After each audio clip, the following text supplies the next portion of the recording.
লেবাননের সশস্ত্র গোষ্ঠী হিজবুল্লাহর পুরো নেতৃত্ব ধ্বংস করে দেওয়া উচিত বলে মনে করেন রিপাবলিকান আইন প্রণেতারা।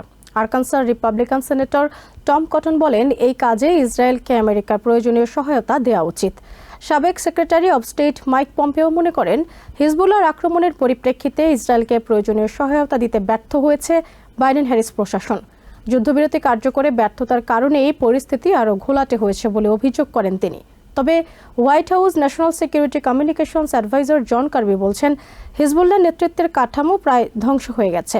ডেলাওয়্যারের ডেমোক্রেটিক সেনেটর ক্রিস কুন্স বলছেন, ঘাতক সন্ত্রাসী দল হিসাবে হিজবুল্লাহর ওপর ইসরায়েলের আক্রমণ সঠিক এবং সময়োপযোগী সিদ্ধান্ত।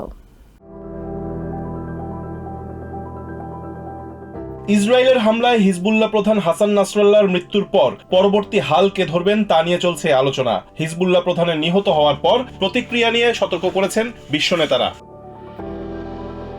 রিপাবলিকান আইন প্রণেতারা লেবাননের সশস্ত্র গোষ্ঠীর বিরুদ্ধে ইসরায়েলের হামলাকে সমর্থন করছেন। সিবিএস নিউজের এক অনুষ্ঠানে আরকানসার রিপাবলিকান সেনেটর টম কটন বলেন, মধ্যপ্রাচ্যে স্থিতিশীল পরিস্থিতির স্বার্থে ইসরায়েলকে আমেরিকার সহায়তা দেওয়া উচিত। চলতি মাসের মাঝামাঝি সময় থেকে লেবাননে হামলার তীব্রতা বাড়ায় ইসরায়েল। হামলায় এখন পর্যন্ত দেশটিতে নারী শিশু সহ প্রায় 800 জন নিহত হয়েছে, আহত হয়েছে বহু মানুষ।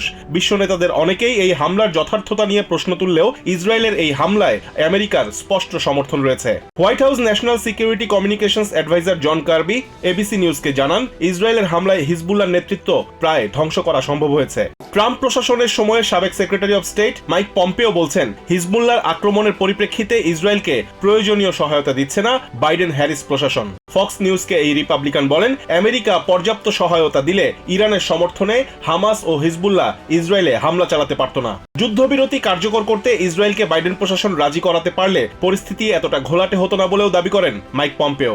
ডেলাওয়্যারের Democratic senator Chris Coons Fox নিউজকে বলেন, হাসান নাসরাল্লাহ একজন ঘাতক সন্ত্রাসী। অসংখ্য বেসামরিক মৃত্যুর জন্য সরাসরি দায়ী এই সন্ত্রাসীর মৃত্যু নিশ্চিতভাবেই স্বস্তি ফেরাবে বলে মনে করেন তিনি। হিজবুল্লাহর বিরুদ্ধে ইসরায়েলের আক্রমণকে সময় উপযোগী সঠিক সিদ্ধান্ত বলেও মন্তব্য করেন এই ডেমোক্রেটিক সেনেটর।